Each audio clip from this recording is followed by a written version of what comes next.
Hello guys, तो आज जो है हम हमारे बचे हुए पार्ट को कंप्लीट करेंगे। जैसे कि आप सभी को पता है, हमने लास्ट क्लास में पार्लियामेंट के बारे में पढ़ा था। एक जर्नल हमने पढ़ा था, कोई आर्टिकल वगैरह कुछ हमें देखने की जरूरत नहीं थी, सिर्फ क्योंकि ताकि हमारा कॉन्सेप्ट क्लियर हो जाए इन चीजों को लेकर। आर्टिकल वगैरह तो आपके पास बेरेक्ट है, आप आराम से उसमें देख सकते हैं। जर्नल वे में हमने क्या देखा था कि भैया जो पार्लियामेंट है क्या होता है, ठीक है, क्या उसके पार्ट्स हैं, ठीक है, किस तरीके से आपका लोकसभा राज्यसभा के मेंबर्स होते हैं, क्या उनका काम होता है, कैसे मेंबर्स इलेक्ट होते हैं, इन सब चीज़ों के बारे में हमने जाना था। अगर आपने वाली वीडियो नहीं देखी है तो भाई प्लेलिस्ट में चले जाओ, आपको वीडियो मिल जाएगी, वहां से फिर आप इस वाली वीडियो पे सेकंड पार्ट पे आ जाना। तो देखो भाई, parliament president of India Lok Sabha Rajya Sabha से मिलकर बना है। यहां पर मैं आपको एक चीज समझा देता हूं, आज काफी ज्यादा जरूरी है। देखिए,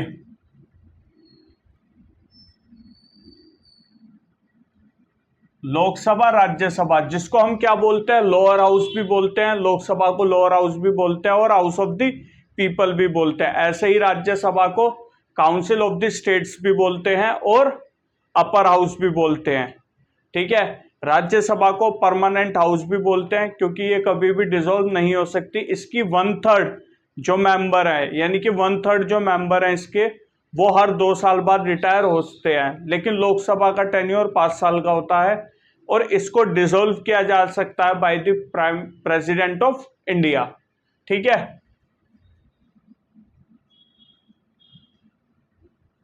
देखो, एक मैं जनरल बताता हूं कि भाई कैसे एक बिल एक्ट बनता है, एक बिल कानून बनता है।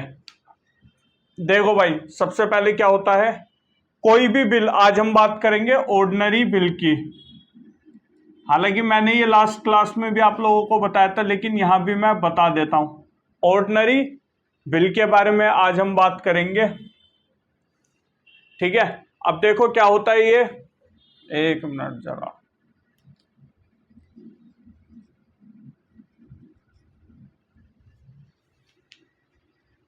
देखो कोई भी ऑर्डिनरी बिल अगर आता है, बिल, देखो भाई सिंपल, सबसे पहले बात है, जो पार्लियामेंट का काम है, जो ये लोकसभा राज्यसभा प्रेसिडेंट है, इनका काम है कानून बनाना। लेजिस्लेचर भी हम इस बॉडी को कहते हैं, इसका काम होता है लॉ बनाना। अब लॉ बनेगा कैसे, सबसे पहले एक ऑर्डिनरी बिल आएगा, कोई भी बिल हो सकता है, ठीक है। वो पहले या तो राज्यसभा जाएगा या तो लोकसभा जाएगा या फिर राज्यसभा में कहीं पे भी बिल वो जा सकता है। अगर मान लीजिए वो बिल पहले चला गया लोकसभा में, तो क्या होगा, वो बिल लोकसभा में जाएगा, उस बिल पर चर्चा होगी और साथ में उस पर वोटिंग होगी। क्या होगी, वोटिंग। अगर मान लीजिए 100 मेंबर हैं, तो इस बिल को पास कराने के लिए लोकसभा से कितने वोट चाहिए होंगी, 50+1, यानी कि 51। अगर 100 मेंबर हैं, आधे से एक ज्यादा।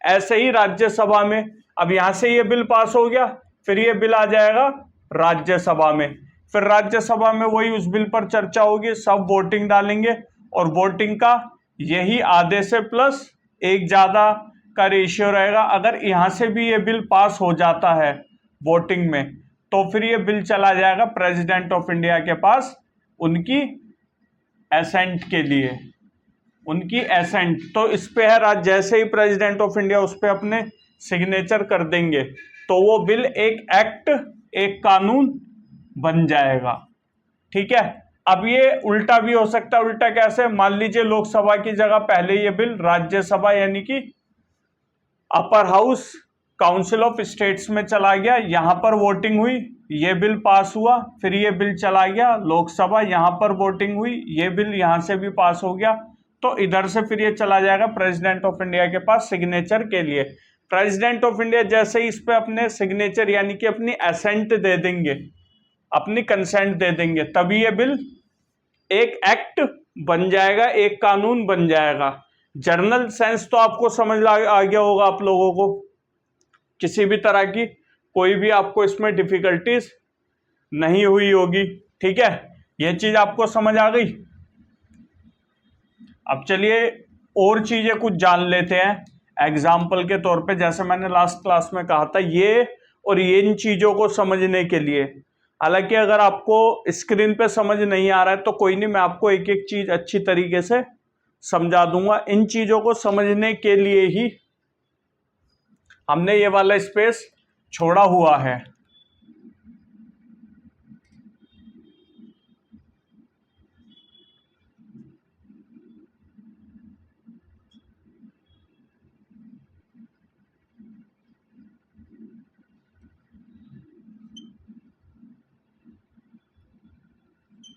ये एलएस हो गया लोकसभा, आरएस हो गया राज्यसभा।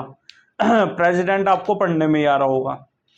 देखिए सबसे पहली चीज क्या है, ऑर्डिनरी बिल के बारे में अगर हम बात करें तो ordinary bill in any house, ठीक है, presented in any house, but money bill first presented in Lok Sabha then Rajya Sabha. देखो भाई, अगर हम बात करें ऑर्डिनरी बिल की,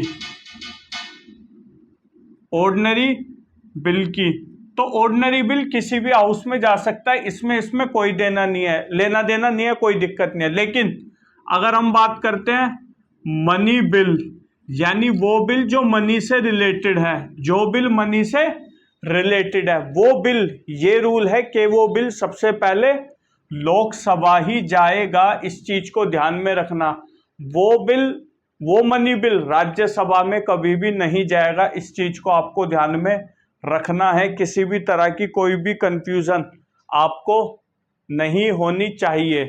कोई भी बिल है, कौन सा, मनी से रिलेटेड, जिसको हम मनी बिल बोलते हैं। अगर आपको देखना है मनी बिल तो आप आर्टिकल 110 देख सकते हैं इंडियन कॉन्स्टिट्यूशन का, वो मनी बिल के बारे में एक्सप्लेनेशन दे रहा है। तो भाई वो सबसे पहले लोकसभा जाएगा, फिर राज्यसभा जाएगा, देन फिर प्रेसिडेंट ऑफ इंडिया के पास असेंट के लिए जाएगा। यहां से पास होगा, फिर यहां से पास होगा, फिर इधर जाएगा। ये चीज समझ आ गया। Money bill must be passed by both the house. भाई ये रूल है, मनी बिल दोनों हाउसेस से पास होना जरूरी है, ठीक है। अगर हम बात करें ऑर्डिनरी बिल की, मनी बिल के बारे में हम यहां बात करेंगे, मनी बिल को अभी के लिए निकाल देना दिमाग से। लेकिन ऑर्डिनरी बिल की बात करें तो भाई लोकसभा राज्यसभा से जरूर पास होना चाहिए, ठीक है। 1% मान लीजिए, प्रोरोगेशन एक वर्ड है, प्रोरोगेशन, जैसे क्या होता है, सेशन होते हैं उनके, पार्लियामेंट के डिफरेंट डिफरेंट सेशन है, विंटर सेशन है, मॉनसून सेशन है, बजट सेशन है, ठीक है। तो अगर मान लीजिए प्रोरोगेशन यानी कि एक सेशन से हम दूसरे सेशन में जा रहे हैं। मान लीजिए भाई ये आपका हो गया बजट सेशन से हम समर सेशन में चले गए, ठीक है, बजट से समर में चले गए, या फिर मॉनसून सेशन आता है उसमें चले गए। तो इसका मतलब ये नहीं है, इनके महीने फिक्स होते हैं कि भाई मार्च से फरवरी, जनवरी फरवरी हो गया इस सेशन का, उसके बाद फिर मार्च अप्रैल मई इसका हो गया, फिर जून जुलाई अगस्त इसका हो गया, विंटर सेशन फिर आ गया। ऐसे ही महीनों में सेशंस को हमने बांट रखा है, जिसको हमने नाम दे दिया। तो इसके अंदर ये कहता है, अगर मान लीजिए 1% बजट सेशन में कोई बिल आया है, बजट सेशन के टाइम कोई बिल आया है और वो सेशन खत्म होके कोई दूसरा सेशन लग गया है, तो ऐसे में जैसे ही वो दूसरा सेशन लगेगा, इसका मतलब ये नहीं है कि बिल वो इस सेशन में आया और फिर ये सेशन आ गया तो बिल इस सेशन में खत्म माना जाएगा। ऐसा बिल्कुल भी नहीं है, बिल लैप्स नहीं होगा प्रोरोगेशन की वजह से। अगर प्रोरोगेशन होता है यानी कि एक सेशन से दूसरा सेशन आ जाता है, तो इसका मतलब ये नहीं हम मान देंगे कि दूसरे सेशन में बिल लैप्स हो जाएगा, ऐसा बिल्कुल भी नहीं है। आपको इस चीज को दिमाग में क्लियर अपने कर लेना है। पहली चीज मैंने आपको बता दी है। दूसरी चीज मैं आपको बताता हूं, 1% मान लीजिए जो राज्यसभा है वहां पर बिल पेंडिंग है, राज्यसभा में बिल पेंडिंग पड़ा है, लेकिन लोकसभा जो है डिसॉल्व हो गई है, डिसॉल्व हो गई है, ठीक है। तो ऐसे में अगर इधर बिल पेंडिंग है और ये डिसॉल्व हो गई है तो यहां पर बिल लैप्स नहीं माना जाएगा। बिल ये नहीं माना जाएगा कि खत्म हो गया है, बिल लैप्स हो गया है, ऐसा बिल्कुल भी नहीं माना जाएगा। इस चीज को आपको ध्यान में रखना है। बिल एग्जिस्टेंस में रहेगा क्योंकि डिसॉल्व आपकी लोकसभा हुई है, राज्यसभा परमानेंट हाउस है और बिल राज्यसभा में पेंडिंग है। ये चीज आपको समझ आ गई? ठीक है। अब 1% मान लीजिए अगर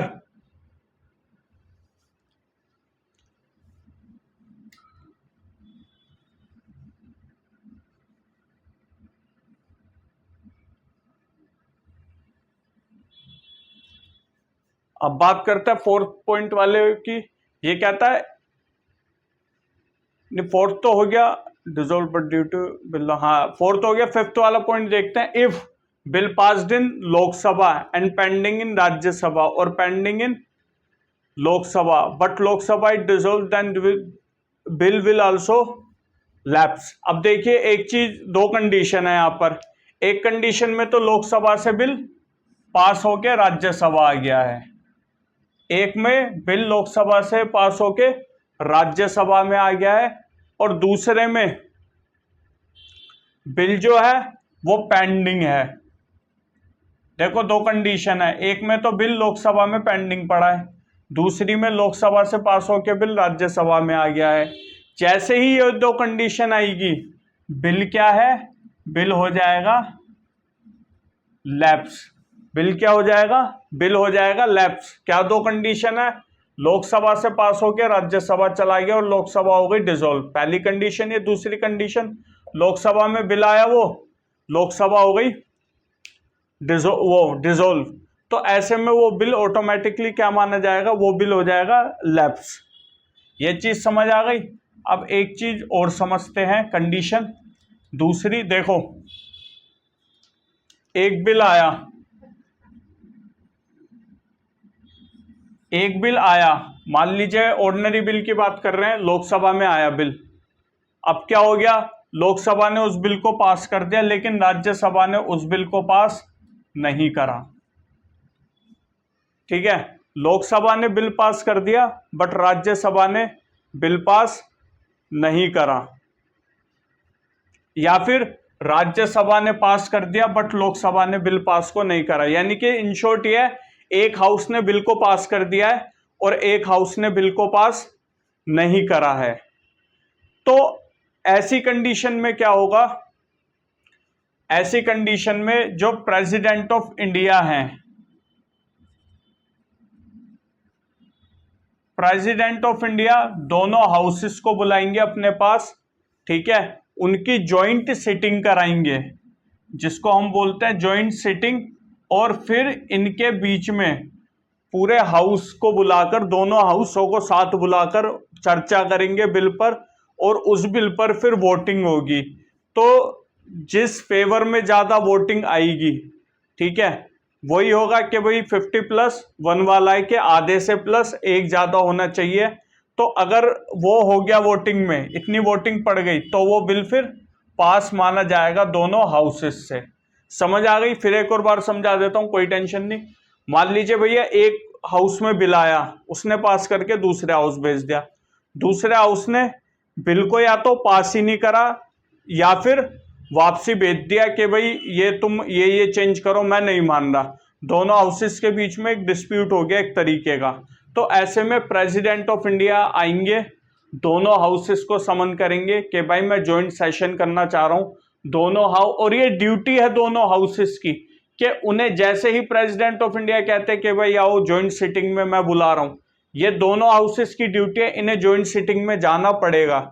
ज्वाइंट सिटिंग में जाएंगे, चर्चा होगी, वोट डलेगी, तो वोट जिस फेवर में आएगी, ठीक है, मान लीजिए वोट ही नहीं पड़े, इतने बहुत लोगों ने वोट ही नहीं दिया कि भाई इस ना के फेवर में कि भाई ये सही नहीं है, तो वो बिल फिर वहीं पर खत्म हो जाएगा। लेकिन अगर लोगों ने बिल को, लोगों से मतलब है जो मेंबर है लोकसभा राज्यसभा के, उन्होंने वोट डाली और बिल वोट जो है वो बिल के फेवर में चली गई कि भाई ये बिल सही है, इसको कानून बनाया जाए, तो ऐसे में वो बिल फिर दोनों हाउसेस से पास माना जाएगा। ठीक है, तो ऐसे में क्या होगा, ऐसे में प्रेसिडेंट ऑफ इंडिया फिर उस बिल पर अपने साइन कर देंगे और उस बिल को, वो बिल फिर एक एक्ट मान लिया जाएगा। दोनों मैंने आपको कंडीशन बता दी कि भाई या तो बिल जो है एक हाउस ने पास कर दिया, एक हाउस ने बिल को पास नहीं करा, दोनों हाउसेस में बिल को लेके डिस्प्यूट हो गया। प्रेसिडेंट ऑफ इंडिया की पावर है, दोनों को बुलाएंगे, जॉइंट सिटिंग कराएंगे, जॉइंट सिटिंग में बुलाकर वोट डलवाएंगे, तो जिस फेवर में ज्यादा वोटें रहेंगी वो फिर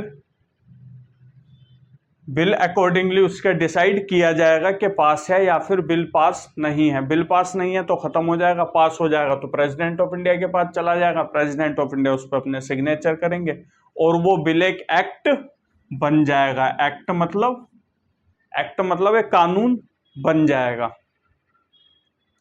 ठीक है, एक कंडीशन और है इसके अंदर,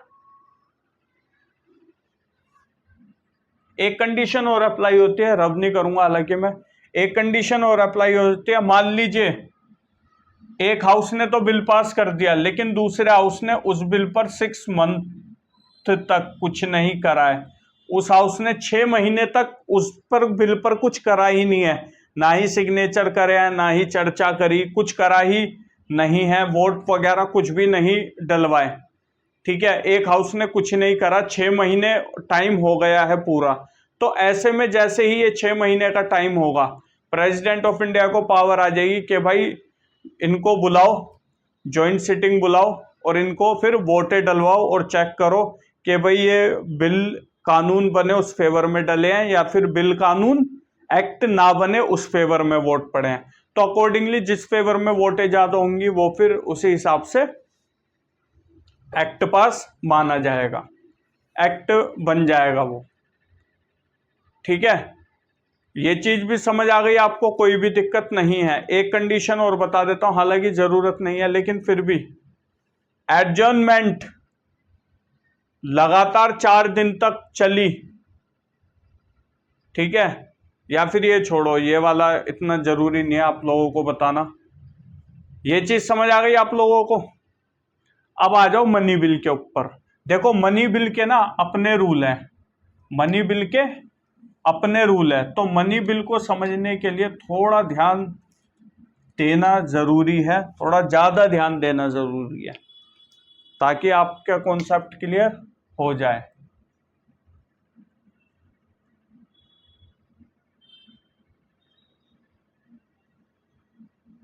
ये लोकसभा, ये राज्यसभा, ये प्रेसिडेंट ऑफ इंडिया।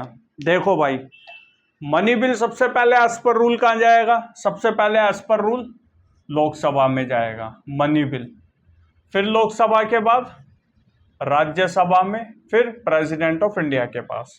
ये रूल है मनी बिल का। लेकिन यहां पर कुछ ट्विस्ट भी है मनी बिल के रिगार्ड में।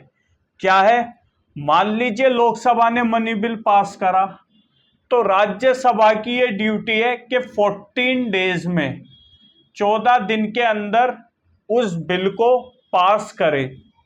राज्यसभा की ये ड्यूटी है कि 14 दिन पर उस बिल को पास भी ना करे लेकिन उस बिल पर कुछ ना कुछ एक्शन जरूर ले।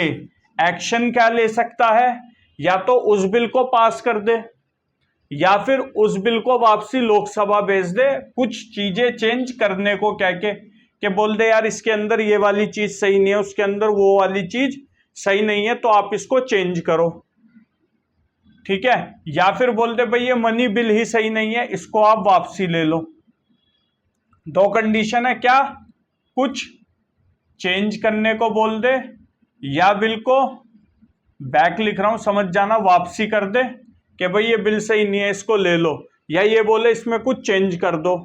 ठीक है, या फिर बिल के ऊपर कुछ करे ही ना 14 दिन तक।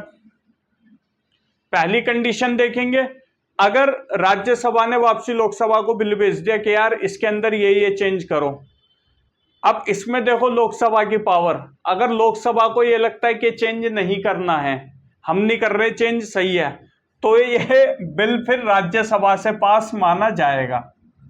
पहली कंडीशन सही है, मतलब राज्यसभा ने बोला ये चेंज करो तो वो लोकसभा पे वो चेंज माने या नहीं माने, अगर मान लेगा तो वो बिल ऑटोमेटिकली पास माना जाएगा फिर राज्यसभा से। अगर नहीं भी मानता चेंज करने के लिए तो भी वो बिल पास माना जाएगा राज्यसभा से। पहली कंडीशन ये है। दूसरी कंडीशन ये है, अगर राज्यसभा मनी बिल को वापसी कर देगा, बोलेगा ये सही नहीं है वापसी ले लो, तो ज्वाइंट सिटिंग वगैरह कुछ नहीं होगी, डिस्प्यूट अराइज होगा। अगर तो ज्वाइंट सिटिंग तो दूर दूर तक नहीं होगी। अगर लोकसभा ने पास कर दिया ना तो वो बिल दोनों हाउस से पास माना जाएगा, बैक मतलब वापसी देने की भी कंडीशन में।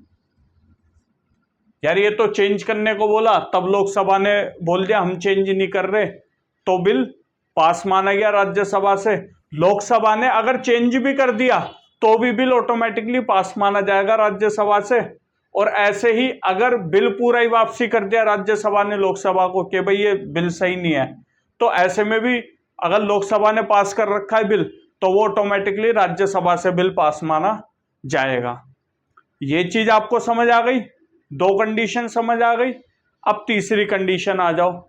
राज्यसभा अगर 14 डेज तक उस बिल को अपने पास रख लेता है, उस बिल पर कुछ करता ही नहीं है। यहां हमने 6 महीने का पढ़ा था, लेकिन यहां पर 14 डेज 14 दिन के अंदर अगर राज्यसभा उस बिल पर कोई एक्शन लेता ही नहीं है तो ऐसे में वो बिल ऑटोमेटिकली राज्यसभा से पास माना जाएगा। तो ओवरऑल अगर देखी जाए राज्यसभा की पावर मनी बिल को लेकर बिल्कुल ना के बराबर ही है, पास करने को लेकर या फेल करने को लेकर। अगर राज्यसभा कुछ भी ऑब्जेक्शन उठाता है, लोकसभा की मर्जियां माने तो पास है, ना माने तो भी पास है।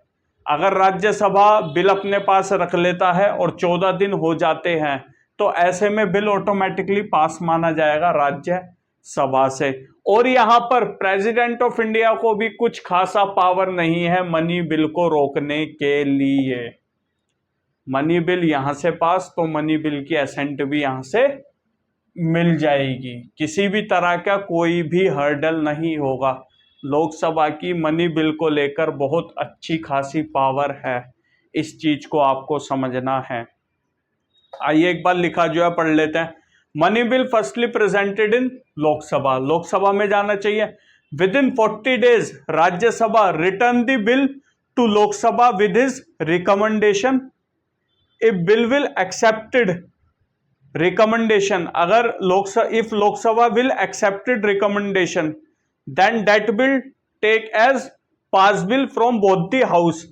अगर जो रिकमेंडेशन राज्यसभा ने लोकसभा को दी है कि भाई इस बिल के अंदर ये चेंज करो, अगर वो लोकसभा मान लेता है तो बिल ऑटोमेटिकली राज्यसभा से पास माना जाएगा। फोर्थ वाले में देखो, if recommendation is not accepted by Lok Sabha, अगर लोकसभा इसकी रिकमेंडेशन मानेगा ही नहीं, then bill take as a pass from both the house without mention the amendment in the bill. अगर मान लीजिए ये राज्यसभा ने मनी को बिल को वापसी करा लोकसभा को ये बोल के कि ये चेंज कर लो, और लोकसभा ने वो माना भी नहीं जैसे मैंने बताया था, तो भी ये बिल पास माना जाएगा बिना किसी चेंज के दोनों हाउसेस से। If Rajya Sabha not return the money bill with recommendation within 40 days then bill take as a pass by both the house. अगर वही है, मान लीजिए 14 दिन तक अपने पास रख के बैठ गया, कुछ कर ही नहीं रहा है, तो भाई साहब जैसे ही ये 14 दिन का टेन्योर कंप्लीट होगा वो बिल राज्यसभा से पास माना जाएगा। किसी भी तरह की कोई भी इसमें कंफ्यूजन नहीं होनी चाहिए, सारे कॉन्सेप्ट क्लियर होने चाहिए। अगर कोई चीज या कोई कॉन्सेप्ट किसी मेरे भाई या बहन को, मेरे बड़ों को समझ नहीं आया है तो कमेंट सेक्शन में मेंशन कर दो ना, टाइमली उसका रिप्लाई मैं कर दूंगा। दोबारा समझाना पड़े हम दोबारा इस चीज को समझा देंगे। ये तो हो गया भैया लोकसभा राज्यसभा को लेकर। अब आ जाइए president of India.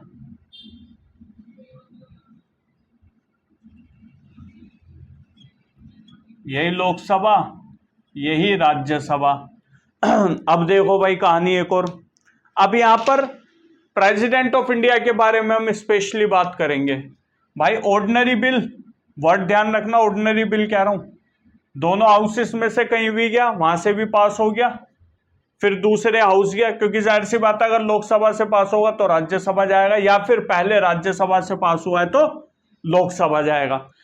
Money ordinary bill pass हुआ, ठीक है, फिर दूसरे हाउस गया, वहां से भी पास हो गया। इसके बाद वो जो बिल है वो जाएगा प्रेसिडेंट ऑफ इंडिया के पास एसेंट के लिए, जिस पर प्रेसिडेंट ऑफ इंडिया सिग्नेचर कर देंगे। यानी कि सिग्नेचर करने का सेंस ये होता है कि भाई मैं इस बिल से सहमत हूं, ये बिल एक्ट बन जाना चाहिए। जैसे ही वो अपने एसेंट दे देंगे सिग्नेचर करके, वो बिल एक एक्ट बन जाएगा। ये तो मैंने आपको बताया। अब प्रेसिडेंट ऑफ इंडिया को इसमें क्या पावर है, क्योंकि भाई हर बार प्रेसिडेंट ऑफ इंडिया बात मान जाए बिल की, ये तो पॉसिबल नहीं है। कई बार बिल के बारे में प्रेसिडेंट ऑफ इंडिया मानेगा ही नहीं कि भाई मैं नहीं मान रहा, ये सही नहीं है, पता नहीं कैसा वो बना है, लो वापसी लो। तो इसमें प्रेसिडेंट ऑफ इंडिया की पावर क्या क्या है उसके बारे में हम बात करेंगे। देखो, पहली कंडीशन, दोनों हाउस से पास गया, हो गया, प्रेसिडेंट ऑफ इंडिया के पास गया। प्रेसिडेंट ऑफ इंडिया ने उस बिल को बोल दिया कि ये बिल सही नहीं है, ठीक है। इस कंडीशन में क्या होगा, वो बिल दोबारा से दोनों हाउस जाएगा। अगर पहले लोकसभा गया था वो तो लोकसभा जाएगा, अगर पहले राज्यसभा गया था तो राज्यसभा जाएगा। मान लीजिए जिस हाउस में बिल सबसे पहले गया था उस हाउस में बिल वो दोबारा जाएगा, ठीक है। अब इसके अंदर हो सकता है प्रेसिडेंट ऑफ इंडिया कुछ चेंजेस करने को बोले कि भाई ये चेंजेस करो, ठीक है, या फिर चेंजेस करने के लिए बोले ही ना, बोले भाई मैं इस चीज को एक्सेप्ट नहीं कर रहा, इसको आप वापसी ले लो। अब वो पहुंच गया दोबारा उसी हाउस में जहां सबसे पहले वोट डली थी, सबसे पहले जहां से वो बिल पास हुआ था। अगर सेकंड टाइम दोबारा वोट डलने पर दोबारा वोट डलेगी, अगर वो बिल पास हो गया उस हाउस से भी, फिर दूसरे वाले हाउस से भी, अगर वो बिल पास हो गया, चाहे वो अगर प्रेसिडेंट ऑफ इंडिया ने बोला हो यार ये चेंजेस, ये अमेंडमेंट करके दो मुझे बिल को, चाहे वो अमेंडमेंट करके दे या फिर वो अमेंडमेंट करके ना दे, विद अमेंडमेंट और विदाउट अमेंडमेंट अगर वो नहीं दे रहे या फिर दे रहे हैं, तो ऐसे में प्रेसिडेंट ऑफ इंडिया की ये ड्यूटी बन जाएगी कि उस बिल को एसेंट देनी पड़ेगी हर हाल में। उस बिल को फिर वो वापसी नहीं कर सकते, ना ही वो रिजेक्ट कर सकते हैं। उस बिल को हर हाल में प्रेसिडेंट ऑफ इंडिया को अपनी एसेंट देनी पड़ेगी। ये उनके लिए मैंडेटरी कंपलसरी हो जाएगा कि भैया अब आपको प्रेसिडेंट ऑफ इंडिया साइन करना पड़ेगा, एसेंट देनी पड़ेगी। क्यों? क्योंकि लोकसभा राज्यसभा दो बार इस बिल को पास कर चुके हैं। कैसे? पहले भैया बिल दोनों हाउस से पास होकर आपके पास आया, आपने बिल को वापसी कर दिया, फिर दोनों हाउस से पास होके आ गया, तो दूसरी बार जब पास होके आएगा तो प्रेसिडेंट ऑफ इंडिया आपके पास इतनी पावर नहीं रहेगी कि आप उस बिल को अपने पास लेकर बैठ जाओगे। ऐसा बिल्कुल भी नहीं होगा। ये चीज समझ आ गई है? तो प्रेसिडेंट ऑफ इंडिया की यही पावर है। बट ये जितनी कंडीशन है ये मनी बिल पर एक्सेप्ट नहीं होती है, इस चीज को ध्यान रखना। मनी बिल का अपना एक अलग स्वैग है। लोकसभा ने पास करा, भैया अपना धड़ राज्यसभा से पास करो, प्रेसिडेंट ऑफ इंडिया से एसेंट लो और अपना एक्ट बन जाओ, कोई भी दिक्कत नहीं है, अपना अमेंडमेंट एक्ट बन जाओ। तो भाई ये था कॉन्सेप्ट पार्लियामेंट का जो मैंने आपको बताया। होपफुली आपको बहुत सारी चीजें क्लियर होंगी। हालांकि इसमें और भी बहुत चीजें हैं, लेकिन एक जो जनरल कॉन्सेप्ट है आपका क्लियर करने के लिए, बाकी डेप्थ में बहुत सारी चीजें, उसमें इतना जाने की हमें जरूरत नहीं है फिलहाल, ठीक है।